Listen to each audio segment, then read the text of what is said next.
Welcome to ML Art Life. Somebody wants your artwork. So if you think that your artwork's not good enough, that you can't pursue art as a career, or that you can't put yourself out there and make money as an artist, that isn't true at all. You have to realize that everyone has a taste. Art is subjective, okay? Like there are people that won't like my artwork, and there are people that won't like your artwork, but there's people that will too. And you have to realize that everyone has a perception, and you think that no one wants your artwork. It's a false perception, because somebody out there is going to want what you have to offer. This is one thing that I feel has helped me a lot, is to put myself out there and to go to different places. Like outdoor art shows for me have been really great for building my confidence and getting more, just feeling better about my art, like getting more confident in it. And even if it's just feedback, like say you don't sell anything, you do an art show and you don't sell anything. I've had situations like this. Either it wasn't like the crowd for me, or people weren't buying, but I still got really good feedback from people, or people that were just attracted to my art, or they were, they were drawn into my tent because they saw art and they thought it was cool. They may not have bought anything, but they still looked at it and like appreciated it or complimented it. So a big thing for building confidence with art is to put yourself out there and to get feedback.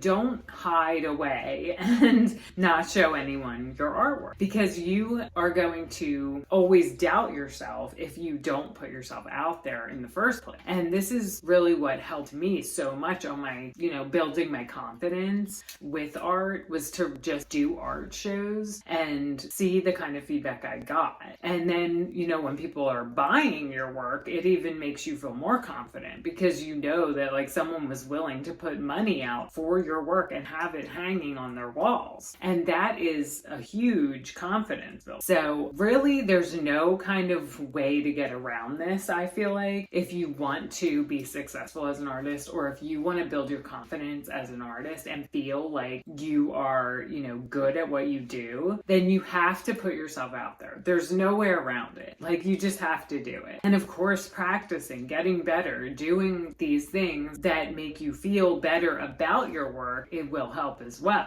Put the time in to really foster your talents and skills, because that will help you gain confidence as well. So this has really helped me a lot on my journey as an artist, is to just learn more and more all the time and to implement the things that I've learned. And being around other artists helps a lot, because they can give you tips and tricks that they use, or like share their knowledge with you. I've experienced this with artists that were really generous in helping me sort of like tweak things or give me information about how I implement things into my work, or just being around other artists you learn techniques from. And I think that's really helpful too in building confidence. And don't feel bad about, learning a technique from someone and using it in your own work, because there's nothing that's hasn't been done before, okay? Like everything has been done. It's just the way you do it is unique to you. And so keep that in mind. Like for a long time, I really avoided looking at other people's artwork. It wasn't that I avoided it, but I just never really like looked at people's art. I really didn't. It's weird. Like a lot of people will like study other artists, or,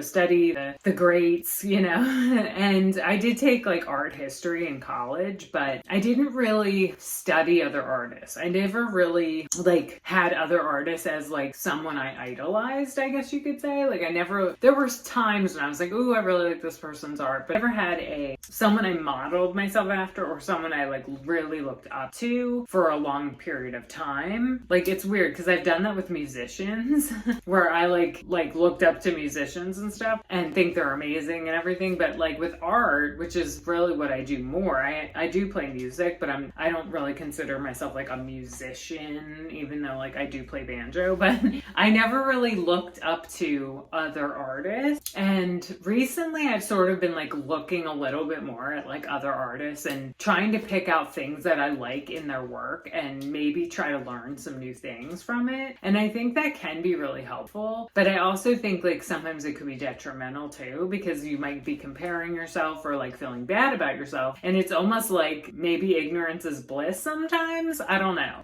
but I think it is helpful to improve though, and to learn new skills, because then you're always improving and you're you're always getting better. So there's like kind of like a fine line, I feel like, between, you know, always looking at other artists and always like thinking about other artists' work as opposed to just working on your own stuff and like fostering your own kind of vision, but also, you know, maybe learning some things from other people too. I think it's important to be open to learn from other people and help you feel more confident as an artist. So if you could get a mentor or somebody that you really love their work, that's really awesome. I never really had that opportunity. I've had like, you know, opportunities with people that taught me some things, but I never really had like a mentor. Recently, I was in a store and I saw this really cool enameling art that I liked on the wall, and I was reading the bio, and the guy was saying how he got to shadow this artist who taught him how to do this enameling stuff. And I was like, wow, that's so cool to be able to find someone that's willing to teach you like that, their techniques, and you could really learn from, which would be an amazing thing if you could find someone like that, and that could help you build confidence too. So that's just something to think about. And there's a lot of different places where you could get into like an art co-op situation. If you have the resources, sometimes you have to pay rent space for that, but where you could like work with other artists or be, you know, around other artists. This is more for people not in school. Obviously, if you're in school, then you're with other artists. But if you're not in school, if you're older or you're like, you know, not at that age or you're not taking classes, then, you know, you could find like a co-op or something like that. Or there are classes that also you could take with people, which could help you build confidence too.